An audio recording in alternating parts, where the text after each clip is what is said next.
So when you think of religious tolerance, when you think about peaceful coexistence between different religious groups, you often think about the West, where you'll see Christians, Jews, and Muslims peacefully coexisting side by side without any sort of sectarian divide. However, did you know there was an Islamic society that practiced this religious tolerance over 1,000 years before the Europeans? Before we get into the video, I just want to take a moment to shout out my Patreon.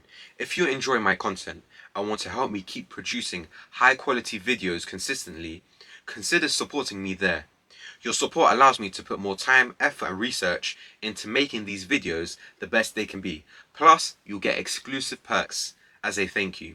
The link is in the description below. So what often gets taught is that all societies and civilizations pre-Enlightenment were barbaric and that all minorities were discriminated against. However, this was not the case for Muslim Spain, also known as Al-Andalus. You see, this was a time of unprecedented cultural exchange and coexistence between the Muslims, Christians, and the Jews of Muslim Spain. As a result, there were significant advancements in mathematics, astronomy, philosophy, and medicine. Following the birth of Islam, the early Muslims had expanded rapidly, firstly under the Rashidun banner, and then they were later replaced by the Umayyad dynasty, who continued the rapid conquests. The early Muslims began their conquest of North Africa in 647 CE, and it wasn't until 709 CE that it was fully incorporated into the Umayyad Empire.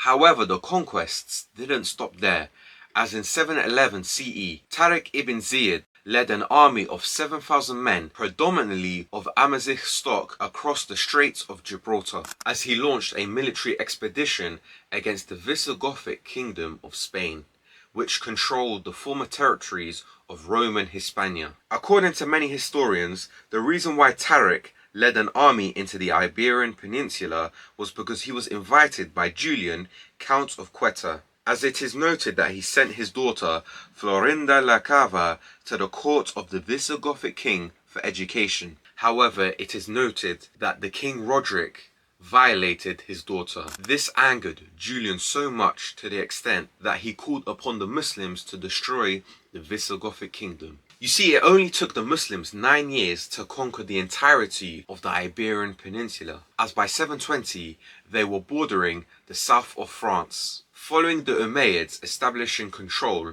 over Spain, it saw the gathering of the three Abrahamic faiths: the Christians, the Muslims, and the Jews. You see, the Muslim conquest of Spain was actually welcomed by Jews and Christians alike. Firstly, the Jewish community in particular was antagonistic towards the Christian government due to stringent legal ordinances in Toledo. Meanwhile, the serfs of Spain, who were predominantly of Christian stock, would have their status elevated to freedom, as well as no longer being persecuted when converting to Islam. The advent of Muslim rule in Spain classified the Christians and Jews as dhimmis, and they were subject to the controversial Jizya, also known as the religious poll tax. However, this controversy is misconstrued, as the taxes that the dhimmis had to pay was often lower than what they did under Visigothic rule. Secondly, when a person paid the Jizya tax, they were granted protection, exemption from military service, and the right to practice their religion with some communal autonomy.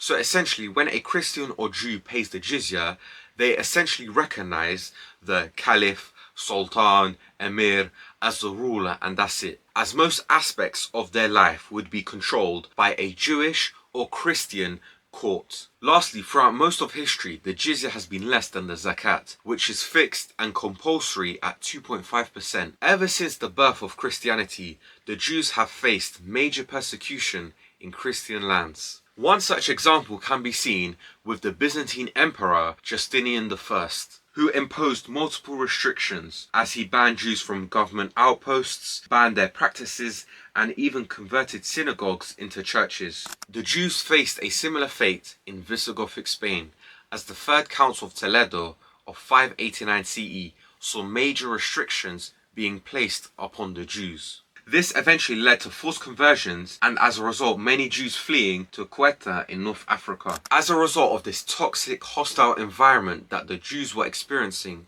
they saw the Muslims as liberators. Following the Umayyad conquest of Spain, religious tolerance was brought into fruition in the region. Firstly, many Jews from the Middle East and North Africa migrated to Spain, which bolstered the Jewish population in Muslim Spain and made it the largest center of contemporary Jews. This religious tolerance also gave rise. Firstly, during the reign of Abd al-Rahman III, Hastay ibn Shaprut was the Minister of Foreign Affairs. Therefore, he had control of the customs and ship dues in the port of Cordoba, most notably forming diplomatic ties with the Byzantine Emperor Constantine VII.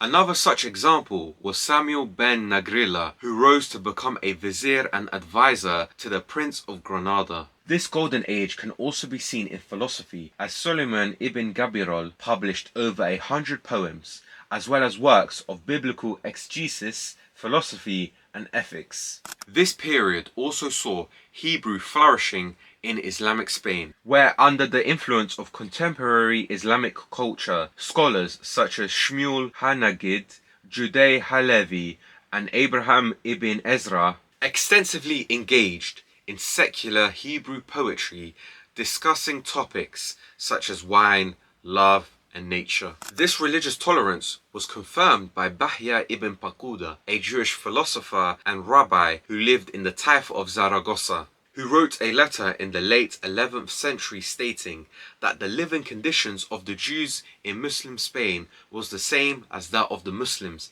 and sometimes even better, especially during times of war and civil disobedience. Furthermore, according to Lindsay Marie Vaughan, there was no policy of segregated communities, but rather this was the natural state of Jews who wanted to live side by side in their own communities. It is also noted at times that the Jews experienced greater wealth than the Muslims, as historian Al-Idrisi states that in the city of Locarno, the Jews live in the interior of the city and do not permit the Muslims to enter it. The Jews here are richer than in any other country of their submission to Muslim domination. Prior to the Muslim conquest of Spain, the Christians were the rulers of the Iberian Peninsula, as the Visigoths were practitioners of Catholicism and made it the religion of the entire region. As a result, Umayyad rule ended Christian dominance in Iberia. However, this did not relinquish their religious rights. Just like the Jews, the Christians were classified as dhimmis and had to pay the Jizya tax to the emir, the sultan, or the caliph. Thus, this allowed for the Christians to continue practicing their religion. Firstly, the Muslims allowed the Christians to build many new monasteries. Furthermore, nuns and monks were given security and tranquility. They were never harassed. Just like the Jews, many Christians acquired positions of power within Islamic Spain. Firstly, the position of Gomez, which was found in every city, was a post formed by the Caliph Abd al-Rahman I. The Gomez would enact laws and regulations that would regulate the interactions between the Muslims and dhimmis in the state. This Gomez would be elected by the Christians, and there would be no interference from the ruler. Furthermore, the Christians had a post known as the Judge Qadi al-Ajam, who judged under accordance of the Christian customs. The Christians would also gain positions of power within the Umayyad government. One such example was Rabbi ibn Theodulf, who served as a governor under the Umayyad rulers in the early years of Muslim Spain. It is believed that he managed the administration of the Christian communities while serving under Muslim rulers. But he wasn't the only example. A Christian by the name of Abu Umar ibn Gundaslavus became a vizier to the Caliph Abd al-Rahman III. Lastly, Revemund, a Christian who was a secretary under the same ruler, was later sent as an ambassador to Germany between 955 to 956 CE. Furthermore, the Christians were useful to the Caliph, as many artisans from the Byzantine Empire were called to work on various building projects in Cordoba. The Umayyad conquest and the subsequent Muslim rule in Spain led to another phenomena, and that is the widespread adoption of the Arabic language amongst Christians, and they became known as Mozarab. The priest Albero al-Qurtub talked about how Christians in Al-Andalus admired Arabic as they would buy books in the language. This era of Al-Andalus saw the hybridization of ideas and cultures as different religious groups would exchange philosophies, ideas, and inventions. Firstly, Muslim universities, libraries, courts, and to some degree, Christian monasteries were hubs for literature. The former were also hubs for the hybridization of literature and thus of ideas. Foreigners from across Europe and the Middle East came to these universities in Al-Andalus, contributing their own ideas and translating many works in Al-Andalus upon their return home. As a result of this literary exchange, a wealth of new literature on the subject of theology, philosophy, science, and mathematics was produced during this time. Furthermore, many Christians and Jews adopted Arabic architectural elements in their churches and synagogues, which became known as Mozarabic style. Another manifestation of religious tolerance between the Christians and Muslims was the participation in religious festivals and celebrations. Although controversial, many Muslims and Christians would both partake in Eid, New Year's Day, Christmas, Easter, Pentecost, Nowruz. This also extended with people congratulating their Muslim or Christian friends with their marriages, births, etc. There were also many instances of Christians or Muslims